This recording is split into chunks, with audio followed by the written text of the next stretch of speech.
नमस्कार मित्रांनो, मी विजय कदम आपल्या सर्वांचं एज्युकेटिव्ह इंडिया ग्रुप या यूट्यूब चॅनलमध्ये स्वागत करतोय. तर इतिहासाची लेक्चर सिरीज चालू आहे. त्या लेक्चर सिरीजमधलंच आजचं एक लेक्चर आहे. याच्यामध्ये मुस्लिम सुधारणावादी चळवळ आणि थिओसॉफिकल सोसायटी या संदर्भातील माहिती आपण बघणार आहोत. याच्या अगोदर झालेल्या सर्व लेक्चरची लिंक खाली डिस्क्रिप्शन बॉक्समध्ये मी देईल. त्याचबरोबर एज्युकेटिव्ह इंडिया ग्रुपच्या टेलिग्राम चॅनलवरती तुम्हाला भेटेलच. ठीक आहे, तर चला आपण चालू करूया. फर्स्ट आहे ती थिओसॉफिकल सोसायटी.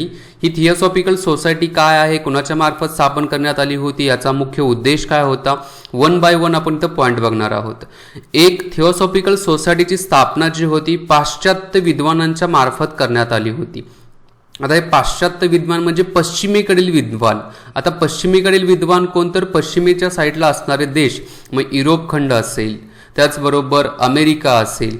तर या देशामधील जे लोक होती, या देशातील जे विद्वान होते ते भारतीय संस्कृती त्याचबरोबर भारतीय अध्यात्म याच्या बाबतीमध्ये खूप असे क्युरस होते. त्यांनी त्याचा अभ्यास केला आणि अभ्यास केल्यानंतर त्यांना जाणवलं की खरंच भारताची संस्कृती ही एक प्रकारची सुसंस्कृत आणि त्याचबरोबर एक आध्यात्मिक पद्धतीची आहे आणि या अध्यात्मालाच एक आधुनिक पद्धतीची जोड देणारी आहे.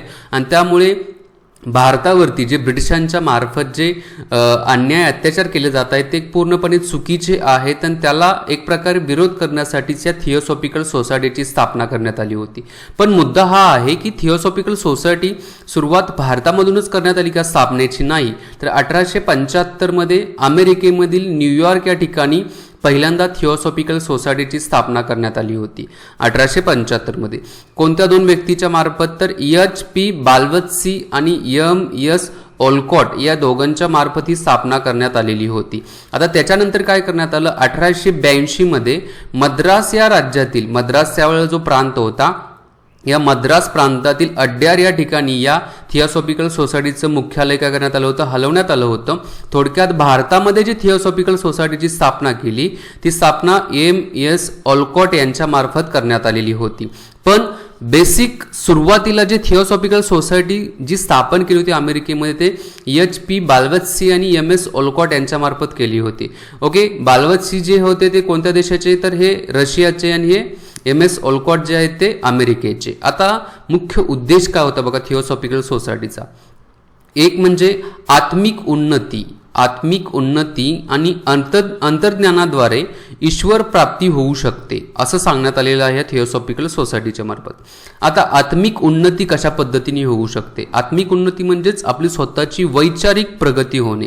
आता वैचारिक प्रगती कशी होऊ शकते, तर तुम्ही अभ्यास केल्यानंतर, अध्यात्माचा अभ्यास केल्यानंतर, ईश्वर काय आहे ते समजून घेतल्यानंतर, मानव धर्म, मानव जो आहे त्याच्याविषयी असणारे प्रेम, आपुलकी असेल, मदत असेल, त्याचबरोबर माया असेल, या सर्वांचा अभ्यास केल्यानंतर आपल्याला जाणवतं की आपली जी आध्यात्मिक उन्नती झालेली आहे. आणि अंतर्ज्ञान म्हणजे काय, अंतर्ज्ञान याचा अर्थ चांगलं आणि वाईट या दोन्हींच्या मधला फरक समजून घेणे. ज्या वेळेला तुम्हाला चांगल्या गोष्टी खूप जास्त जाणवाव्या लागतात त्यावेळेला तुमची अंतर्ज्ञानाची जी दृष्टी आहे ती खूप चांगली झालेली असते आणि ह्या दोन गोष्टी ज्या वेळेला जोडीला येतील त्यावेळेला आपल्याला ईश्वराच्या ज्ञानाची प्राप्ती झालेली आहे असं या थिओसॉफिकल सोसायटीमध्ये सांगण्यात आलेलं आहे. आणखी एक, मानवी जो आत्मा आहे, म्हणजे तुम्ही मानवी आत्म्याने, म्हणजेच थोडक्यात तुम्ही मनापासून जर ईश्वराची प्रार्थना केली, ईश्वराच्या बाबतीमध्ये प्रेयर्स वगैरे केली, तर तुम्हाला ईश्वर प्राप्ती ही नक्कीच होऊ शकते असं या थिओसॉफिकल सोसायटीमध्ये सांगण्यात आलं होतं. ठीक आहे, आता ही थिओसॉफिकल सोसायटी आपण म्हणतो की पाश्चात्य विद्वान जे होते ते भारतीय जे काही अध्यात्म होते त्याने प्रेरित झाले होते. मग भारतीय अध्यात्मामध्ये काय काय आहे बघा, कर्म म्हणजेच आपण कर्म करत राहणे, फळाची अपेक्षा न करता. वेदांत, आपले जे वेद आहेत, ऋग्वेद, सामवेद, यजुर्वेद, अथर्ववेद, तर या वेदांच्या मार्फत जे दिलेले ज्ञान आहे. योगा आहे म्हणजे योग अभ्यास आहे. त्याचबरोबर उपनिषद जे आहेत यांच्या मार्फत जे ज्ञान दिलेलं आहे ते ज्ञान एकदम प्युरिफाय पद्धतीचे आहे आणि याच्यावरती या पाश्चिमात्य विद्वानांचा काय होता, तर विश्वास बसला होता आणि हे ज्ञानच त्यांनी पसरवण्यासाठी या थिओसॉफिकल सोसायटीची स्थापना केली होती. आणखी एक मुद्दा या थिओसॉफिकल सोसायटीच्या मार्फत सांगण्यात आला की युनिव्हर्सल ब्रदरहूड. आता युनिव्हर्सल ब्रदरहूड कशाला म्हटलं जातं, तर जागतिक लेवलला एक बंधुभावाची भावना निर्माण होणे, भावना निर्माण होणे हे खूप गरजेचं आहे. तर बंधुभाव भावना म्हणजे एक्झॅक्टली काय म्हणणार आहे मी इथं बघा, की मग भारतातील व्यक्ती असून दे, अमेरिकेतील असून दे किंवा ब्रिटनमधील असून दे, तर हे सर्व काय आहे तर ब्रदरहूड आहेत, एकमेकांचे बंधुत्व आहे या सगळ्यांच्या मध्ये. आणि त्यामुळे याच्यामध्ये भेदभाव करणं चुकीचं आहे. मग जातीच्या आधारावरती भेदभाव करू नका, रेसच्या आधारावरती भेदभाव करू नका, सेक्स लिंगच्या आधारावरती भेदभाव करू नका किंवा कलरच्या आधारावरती भेदभाव करू नका, जन्मस्थानाच्या आधारावरती भेदभाव करू नका.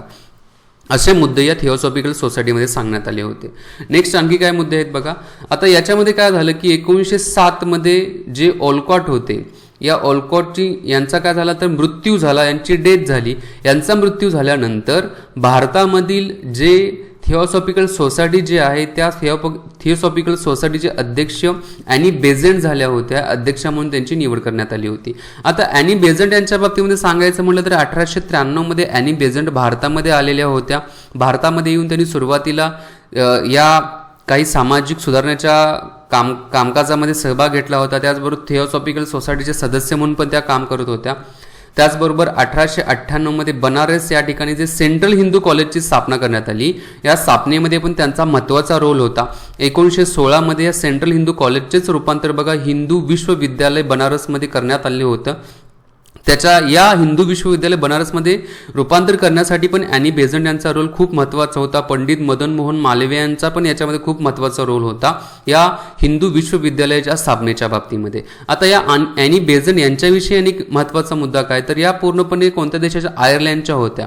आणि आयर्लंडमध्ये जी होम रूल चळवळ चालू झालेली होती त्या आधारावरतीच त्यांनी भारतामध्ये येऊन 1916 मध्ये होम रूल चळवळीची स्थापना केलेली होती. आणि ही जी होम रूल चळवळ जी होती, या होम रूल चळवळीला सर्वात जास्त प्रतिसाद जो आहे तो महाराष्ट्रामध्ये भेटला. कारण महाराष्ट्रामध्ये होम रूल चळवळीचं नेतृत्व जे होते लोकमान्य टिळकांनी घेतलेलं होतं आणि लोकमान्य टिळकांनी ते प्रामाणिकपणे निभावलेलं पण होतं. ठीक आहे. ही होम रूल चळवळ जी होती खूप अशी आपण म्हणू की या देशामध्ये राहणाऱ्या व्यक्तींचंच या देशावरती काय राहील, वर्चस्व राहील. होम रूल म्हटलेलं आहे. त्यामुळे या देशामधील व्यक्तींनी काय केलं पाहिजे, देशाच्या प्रगतीसाठी, उन्नतीसाठी हातभार लावणं गरजेचं आहे. आणि परप्रांतीय, परदेशीय जे असतील, परदेशीय जे आहेत त्यांना देशातून हकलून लावलं पाहिजे, असं या होम रूल चळवळीचा एक मुख्य उद्देश सांगण्यात आलेला होता. आता एक तुम्हाला प्रश्न आहे की ॲनी बेझंट या राष्ट्रीय काँग्रेसच्या अध्यक्ष झालेल्या होत्या, त्या कोणत्या साली झाल्या होत्या खाली कमेंट बॉक्समध्ये सांगायचं आहे. आणखी याच्या संदर्भात 2 प्रश्न मी देत आहे बघा. राष्ट्रीय काँग्रेसच्या पहिला महिला अध्यक्ष कोण, पहिला प्रश्न. आणि दुसरा प्रश्न, राष्ट्रीय काँग्रेसच्या पहिल्या महिला भारतीय अध्यक्ष कोण, हा दुसरा प्रश्न. म्हणजे एकूण 3 प्रश्न मी दिले. ॲनी बेझंट यांनी राष्ट्रीय काँग्रेसचे जे काही अध्यक्ष म्हणून काम केलं होतं ते वर्ष कोणतं, त्याचबरोबर ते राष्ट्रीय काँग्रेसचे जी सभा झाली होती ती कोणत्या ठिकाणी झाली होती. दुसरा प्रश्न, पहिल्या राष्ट्रीय काँग्रेसचे अध्यक्ष कोण महिला आणि पहिल्या भारतीय राष्ट्रीय काँग्रेसचे अध्यक्ष कोण आहेत खाली कमेंट बॉक्समध्ये तुम्ही सांगायचं आहे. प्लीज प्रश्नाची उत्तरं द्या, त्यामुळे मला अशा प्रकारचे व्हिडिओ बनवण्याची एक प्रेरणा भेटत असते. ठीक आहे. नेक्स्ट मुद्दा जो आहे तो मुस्लिम सुधारणा चळवळीच्या बाबतीमध्ये. आता मुस्लिम सुधारणा चळवळीमध्ये सर्वात महत्त्वाची पहिली चळवळ जी होती मुस्लिम सुधारणेच्या बाबतीमध्ये की ज्यांनी पाश्चात्य प्रभावाविरुद्ध चळवळ केलेली होती ती होती वहाबी चळवळ किंवा वहाबी आंदोलन असं म्हणण्यात आलं होतं. आता हे जे वहाबी आंदोलन जे आहे हे आंदोलन कुणाच्या विरोधात होतं तर पाश्चात्य प्रभाव पुन्हा एकदा पश्चिमेकडील जे देश होते म्हणजेच ब्रिटिशांच्या मार्फत जे भारतावरती अन्याय अत्याचार केला जात होता, एक प्रकारचा भारतावरती जो प्रभाव होता, याच्या विरोधातच मुस्लिम सुधारणा चळवळीमधील पहिली चळवळ जी होती वहाबी चळवळ ही चालू करण्यात आली होती. आणि ही चळवळ जी होती शाह वलीहुल्ला यांच्या मार्फत चालू करण्यात आली होती. कोणी, शाह वलीहुल्ला यांच्या मार्फत चालू केलेली होती. आणि त्यांच्यानंतर या मुस्लिम वहाबी चळवळीचं नेतृत्व जे होतं ते मौलवी अब्दुल अजीज यांच्याकडे गेले होते. आणि त्यांनी काय म्हटलं होतं बघा, हे वाक्य तुम्हाला परीक्षेला विचारतील आणि म्हणतील हे वाक्य कोणी बोललेलं होतं. तर भारतासारख्या काफिर देशाला, काफिरला या उर्दू भाषेमध्ये काय म्हटलं जात होतं तर दार उल अर्व असं म्हटलं जात होतं. म्हणजे भारतासारख्या काफिर देशाला इस्लाम देश बनवणे आवश्यक आहे. इस्लाम देश म्हणजेच काय, दार उल इस्लाम बनवणं काय आवश्यक आहे असं मौलवी अब्दुल अजीज यांच्या मार्फत म्हणण्यात आलं होतं. आता त्यावेळेला काफिर देश का म्हटलं जात होतं तर त्यावेळेला भारतावरती ब्रिटिशांचं साम्राज्य होतं. म्हणूनच तर भारतासारख्या काफीर त्या ब्रिटिशांच्या साम्राज्याविरोधात हा शब्द उच्चार वहाबी आंदोलनाच्या माध्यमातून मौलवी अब्दुल अजीज यांच्यामार्फत काढण्यात आलेला होता. ठीक आहे, ही झाली पहिली मुस्लिम चळवळ वहाबी आंदोलनाच्या बाबतीमधील. दुसरी मुस्लिम चळवळ जी होती ती अलीगड चळवळ असं म्हणण्यात आलं होतं. आता जी अलीगड चळवळ जी होती ती सर सय्यद अहमद खान यांच्यामार्फत चालू करण्यात आली होती. सर सय्यद अहमद खान यांचा कार्यकाळ पण दिलेला 1817 ते 1898 पर्यंतचा.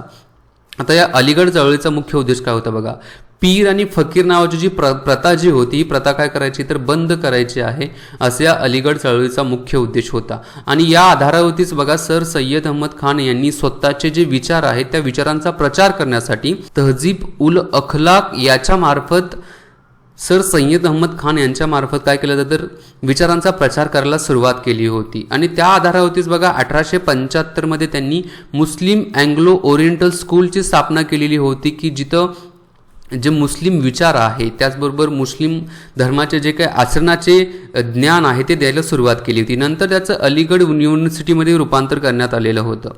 आता अलीगड चळवळीमध्ये जे सर सय्यद अहमद खान जे आहेत यांनी 2 सभांच्या स्थापना केली होती. एक सभा जी होती संयुक्त भारतीय राज्यभक्त सभा होती आणि दुसरी होती मुस्लिम अँग्लो ओरिएंटल सभा होती. अशा 2 सभांची स्थापना केली होती. तर सय्यद अहमद खान यांचा एक मुद्दा होता ते जे 1885 मध्ये स्थापन झालेली जी राष्ट्रीय काँग्रेस जी होती या राष्ट्रीय काँग्रेसला सर सय्यद अहमद खान यांचा काय होता तर विरोध होता, असं त्या म्हणजे आपण ऐतिहासिक बॅकग्राऊंड बघितलं तर त्याच्यामध्ये आपल्याला हे पाहायला भेटत आहे. थोडे हे मुद्दे माहिती असून दे. त्याच्यानंतर तिसरी चळवळ जी होती ती देवबंद चळवळ. 1866 मध्ये देवबंद चळवळ चालू झाली होती उत्तर प्रदेशमधील सहानपूर या भागातून. आता ही देवबंद चळवळीचे नेतृत्व कोण होतं तर मोहम्मद कासिम वनत्वी आणि रशीद अहमद गंगोही हे 2 लीडर होते देवबंद चळवळीचे आणि यांना उल्माही म्हटलं जात होते. या उल्मांनी चळवळ केली होती देवबंदीच्या बाबतीमध्ये आणि याच्यामध्ये 2 मुद्दे सांगण्यात आले होते. एक म्हणजे मुद्दा होता कुराण आणि हदीस जे आहेत जे पवित्र धार्मिक शिकवणी देणारा मुस्लिम धार्मिक शिकवणी देणारे जे ग्रंथ आहेत यांच्या शिकवणीचा प्रसार करणे हा पहिला उद्देश होता या देवबंद चळवळीचा.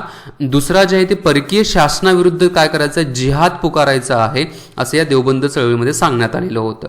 आणि या देवबंद चळवळीतूनच जे नेतृत्व निर्माण झालेलं होतं ते मौलाना अब्दुल कलाम आझाद जे होते यांचं नेतृत्व उभा झालेलं होतं. हे एक नेतृत्व वरती आलेले होतं. तुम्हाला माहिती आहे कलाम सरांच्या बाबतीमध्ये मौलाना अब्दुल कलाम यांच्या बाबतीमध्ये की त्यांनी म्हणजे पहिले भारताचे शिक्षण मंत्री होते. एज्युकेशनच्या बाबतीमध्ये ते खूप असे क्युरस होते आणि त्याच्यामध्ये आधुनिक पद्धतीची शिक्षण प्रणाली आणण्यासाठी त्यांनी पण महत्त्वाचा रोल प्ले केलेला होता. ठीक आहे, तर अशा पद्धतीच्या 3 महत्त्वाच्या मुस्लिम सुधारणा चळवळी आणि थिओसॉफिकल सोसायटी संदर्भातील ही माहिती आहे. व्यवस्थित नोट डाऊन करून घ्या.